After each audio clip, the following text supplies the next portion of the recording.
What's happening, fam? L.A.R. movement still moving. Book is entitled Lessons from a Non-Custodial Father at Amazon, Kindle, and Create Space. Link will be in the description box below as usual. Go get it. PayPal link there also. They asked me to put it up, so I'll put it up. Thanks everybody for supporting. This video is entitled Celibacy. Helpful or harmful? You know, they have the kind of incel culture where it's involuntarily celibate, but I think to a degree people don't realize, celibacy can be very helpful. But I think when you're in the beginning of your life and you're a male and your sex drive kicks in and you're not getting any, it comes off harmful because you get upset that you're not getting no action. So people go a little too far, extreme, and violent. But here's what I mean. Sometimes when you're like, celibacy can actually help you if you're willing to go through it, right? Sometimes sex controls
as long as I'm getting sex, no big deal. Everything must be okay. Sometimes celibacy can make you have a hard look at say, everything's not okay. Here's another thing though. Celibacy can be helpful to you in interacting with the opposite sex. See, so, I don't like when people put out there, "Oh, I'm celibate, I'm not having sex." You playing games. Like if somebody's having a conversation with you, and it comes up, and you say, "Oh, by the way, I'm celibate," or "I've been celibate for," not necessarily I'm celibate, because when people say I'm celibate, a lot of times you look at them like, when did this start? But if you tell a person, I've been practicing celibacy for 6 months, 2 years, now this happened prior to you meeting them. You get what I'm saying? A lot of people who try to say they practice celibacy is like on the first date, and it's like, I don't trust you. You got a whole thought spirit going on. But the other part that's actually helpful is it helps you interact with the opposite sex, because you can take sex off of the table. And when you can take sex off of the table, when you get out of celibacy, it's, it can transition easier because it's going to happen. You realize it's going to happen because you took a step back and said, I don't have to press this issue as hard to make it happen, because when you're sitting and you're having good conversation and you're good company and you're in the presence of good company, of the opposite sex. At some point, sex is gonna happen. It's because it's already on the table. That's part of the reason why y'all. That's part of you two interacting. You get what I'm saying? You're kind of filling each other out as people, and at some point, you're gonna fill each other out sexually. But celibacy can help that because it gets you accustomed to not being so.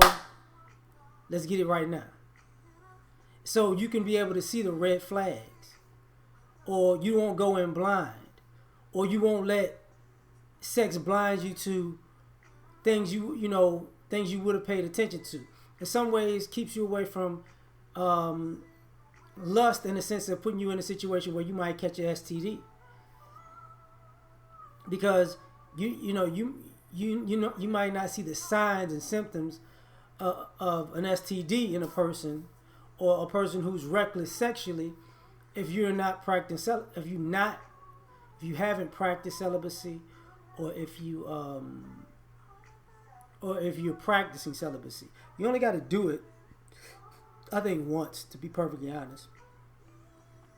But sometimes, people think it's harmful because they think, they look at sex as something that if you can't close the deal, it's something that can never happen.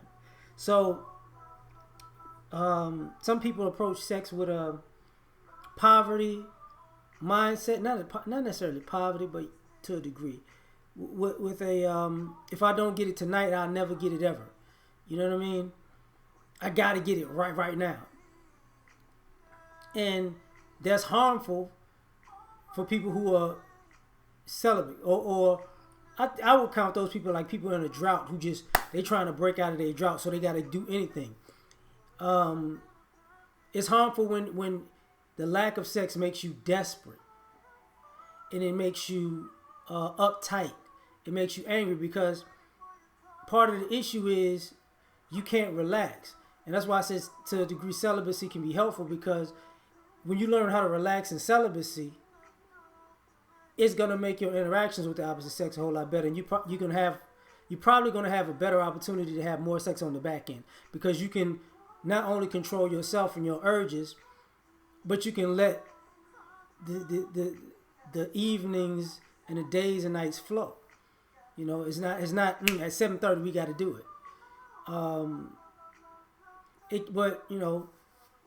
But the harmful part of that, I guess, would be,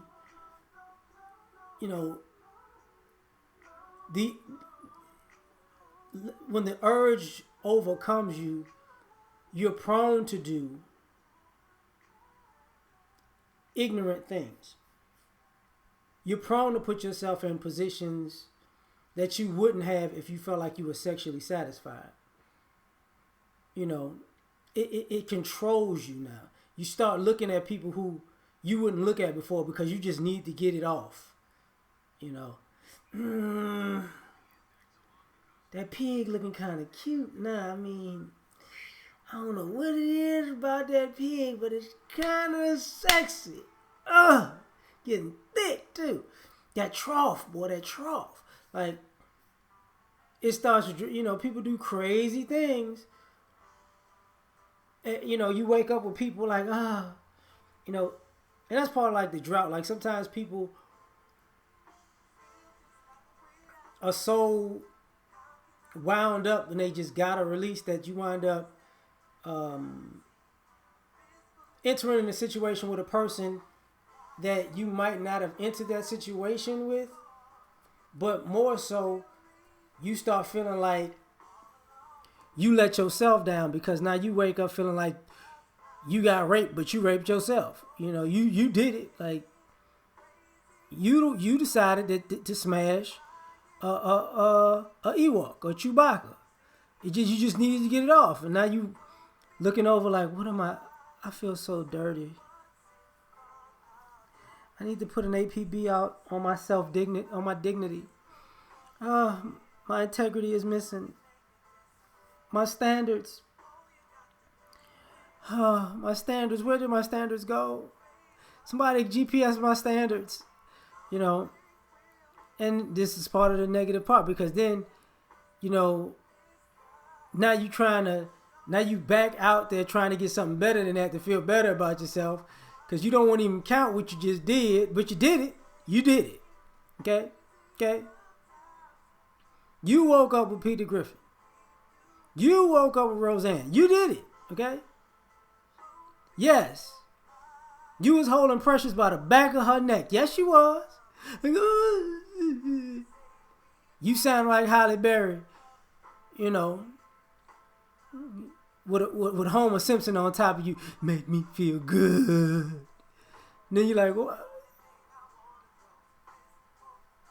Is that donut glaze on his leaking out of his belly button? See, it's just weird. You know, I'm making fun of men and women, so so just so you get it.